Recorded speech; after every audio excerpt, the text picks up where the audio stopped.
What's up everyone, Tommy with Studio Sense here. Thanks for stopping by to check out today's video. Today we're taking a look at a brand new Spicebomb flanker called Spicebomb Infrared Eau de Parfum.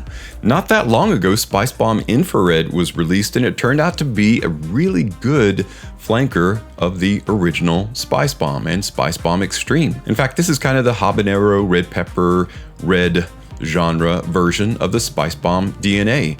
And so how could they improve upon this? This being, of course, an eau de toilette concentration, and the new one being an eau de parfum. There's actually one major change in the formula to create Spicebomb Infrared Eau de Parfum. We're going to go into that in detail, plus I'll give you my first impressions on this new release. I've got that and more coming up, so stay tuned.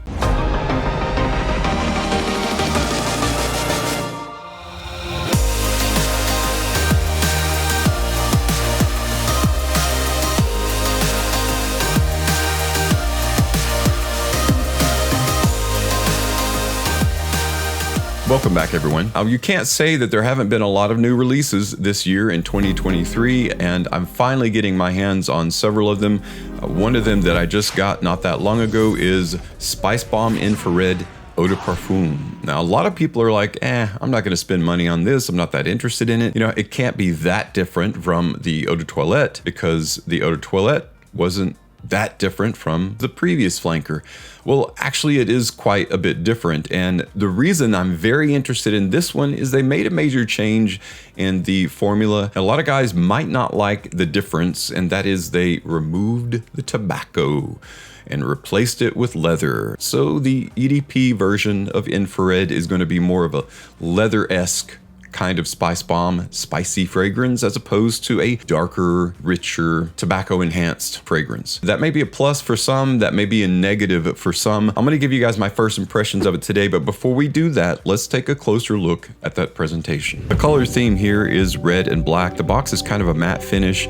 It goes from a gradient of solid black to dark red at the bottom. It says Spicebomb Infrared Viktor and Rolff Eau de Parfum on the front, and 90 ml or 3.04 fluid ounces. The left side of the box has a QR code, the right side has no information. The back of the box has precautionary information and ingredients listing, another QR code, the UPC, and distribution information, as well as a couple of different stickers. The bottom of the box has some additional stickers as well, some packaging information, as well as the batch code.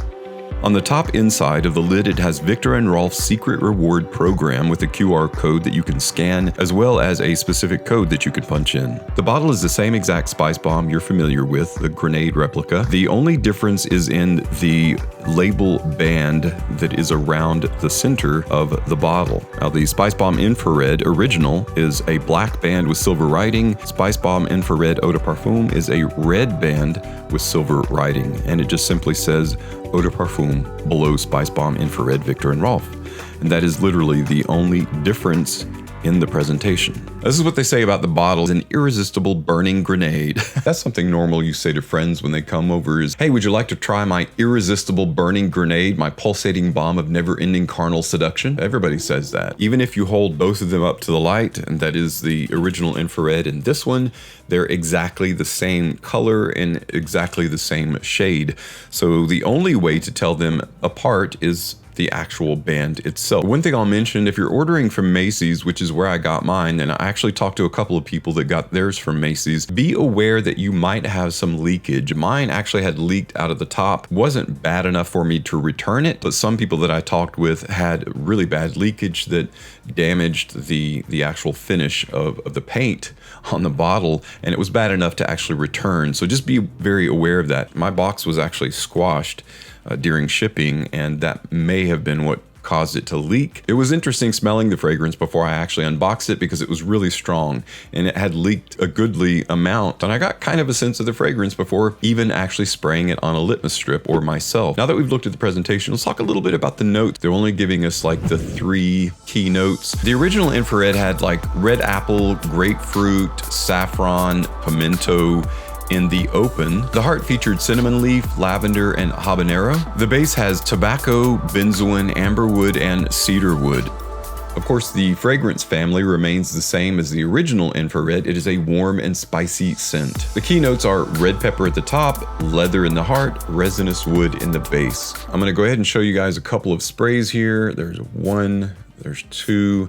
This one sprays very wide, and that's typical of Spicebomb. You can obviously tell that they're related, but there's an amazing difference between the two.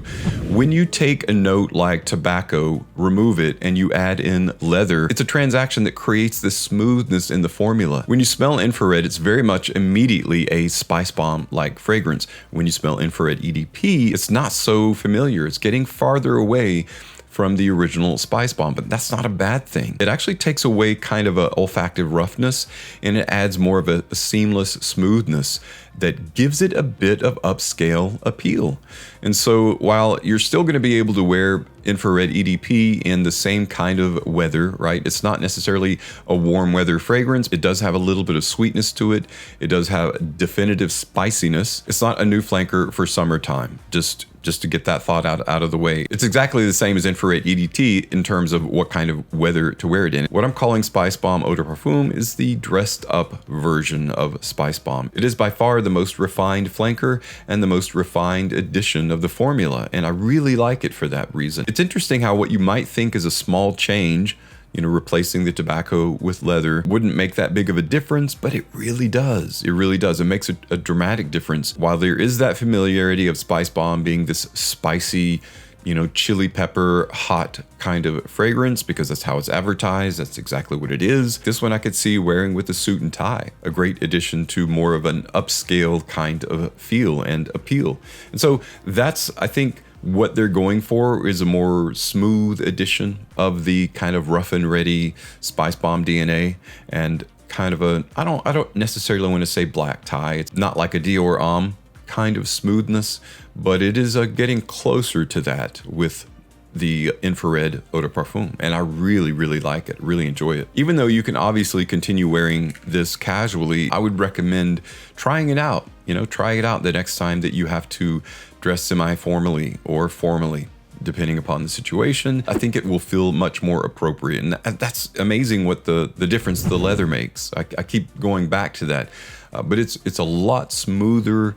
Again, it's part of that whole evolution of scent is that with each successive flanker, they're refining that process, they're refining that formula, making it better, you know, knocking off some of the rough edges, creating something that's still very familiar from the original, never taking that away from the original, but also making something new and exciting, because that's what everyone wants. They don't want the same old, which is often what happens in some fragrances that end up sitting on the shelf and not getting a lot of sales. But I feel like if people will give infrared EDP the time of day, they'll be very impressed with that difference in the formula, being the removal of the tobacco and the addition of leather. And that's going to be the biggest caveat for the fragrance. It is right now at retail about $134 on the Viktor and Rolff website. If you're waiting for it to be discounted over time, you can definitely wait. But you know, just like Apple products, Viktor and Rolff fragrances, specifically Spicebomb, kind of retains its value and doesn't drop tremendously over time.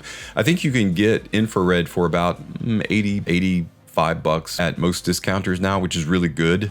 So if you do allow enough time, and that's been what, a year basically, when a year goes by and it's been discounted, maybe it'll be less than a year. But when it's discounted, maybe you'll be able to get it for around about the same, about 80 to 90 bucks for a 90 ml bottle. You can of course get it for, I think, a smaller 30 ml size, or of course a sample size if you want to try a sample first. And I would recommend trying a sample, but I'm telling you, I was really impressed when I first tried this, and I'm really happy that I have it in my rotation. And again, I'll likely wear it more than the original infrared. Well guys, that's it for my first impressions, my take on this Viktor and Rolff Spicebomb infrared flanker, infrared Eau de Parfum. I really like it. I was really quite surprised at that nominal difference that it makes in the formula, and just how good it is and how refined and a little bit upscale. So it's familiar, but better. Thanks so much for stopping by to check out my first impressions. I hope that you try this fragrance out. If you already have, let me know what your thoughts, whether it appealed to you, what things that you don't like about it. Let us all know in the comments below. Really appreciate your feedback and your input. Again, thanks so much for tuning in today. And as always, thank you so much for your loyal support. Please enjoy the rest of your day, and I'll see you tomorrow with another video review.